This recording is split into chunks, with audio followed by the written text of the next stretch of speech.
Mga kapagsibol, as of November 5, Saturday, daily tripping kasi kaya nandito ulit ako. Dito lang kasi ako nakatira. So ito sa mga walang pang down payment, gusto na makalipat. May early move-in promo si Pagsibol Village. Sa mga bago sa YouTube channel ko, ito po duplex type, isa lang yung katabi mong bahay. Ayan sa isang bahay, isang katabi mo.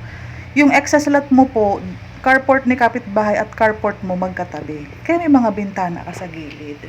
Medyo babagalan ko yung vlog ngayon para mahimay natin. Para po sa mga gusto nang mag-tripping, panoorin mo muna tong vlog bago ka po mag-tripping para ma-preview mo na po. Ayan gutter, excess lot. Ito na yung kalsada. Kami nagpapark kami sa kalsada, hindi namin ginagamit yung aming excess lot. So ayan yan yung carport mo hanggang doon sa CR. Medyo bagalan natin para talagang makita nyo kahit sa vlog muna. Ayan, hanggang dyan po, dito, yan. Ito yung CR, ito yung kwarto. Dalawang bintana yun sa taas, bintana sa baba. Ito excess lot mo. May excess lot ka pa sa harapan ng bahay. Ayan. Dito kami naglalaba itong side na to. Kahit dalawang motor, saka may isang bike, malaki pa din yung excess lot namin for carport. Sampayan, kaya maginhawa siya. Ito, semi-complete pa ang provided unit sa'yo. Tapos mapapansin mo yung mga bintana naka-sliding na. Ganyan, So, di ba yung liwanag, aliwala sa maghapon, tipid ang kuryente mo. Yung kitchen area mo, sarado na. Ayan, na-close. Kaya mas malaki ang floor area nito. Yung sink mo, ito na, tapos countertop dito. Isang malaking living room. Ayan. Ito kasi walang sink dyan sa gilid nandun sa likod na halos. Mataas naman ang ceiling, kahit magpa-drop ceiling ka lang dyan. Full toilet and bath ang sukat, pwede kang magkaroon ng sliding door dyan na partition.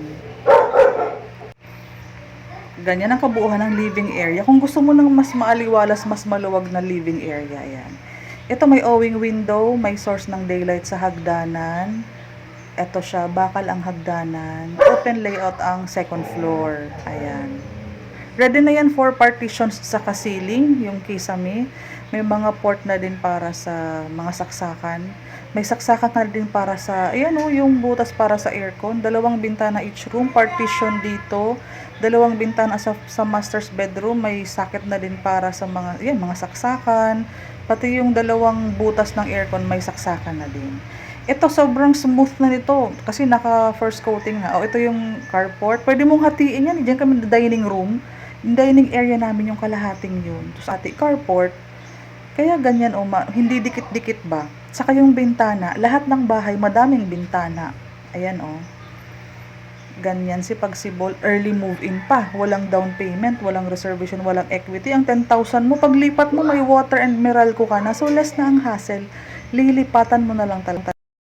RFO na tayo dahil wala tayong down payment, wala kang babayaran in advance. So, ang ginagawa ni Pagsibol Village, nagko-construct na sila, ipoprocess yung housing loan ng Pag-ibig mo. Then, kapag loan approve ka na, proceed na sa turnover. Ganon ka-smooth, kaya para sa mga nangungupahan na mga walang budget na mag-down payment, pasok na pasok si Pagsibol.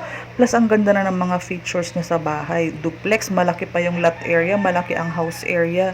Sulit na sulit na. So, tara, habang meron pang unit.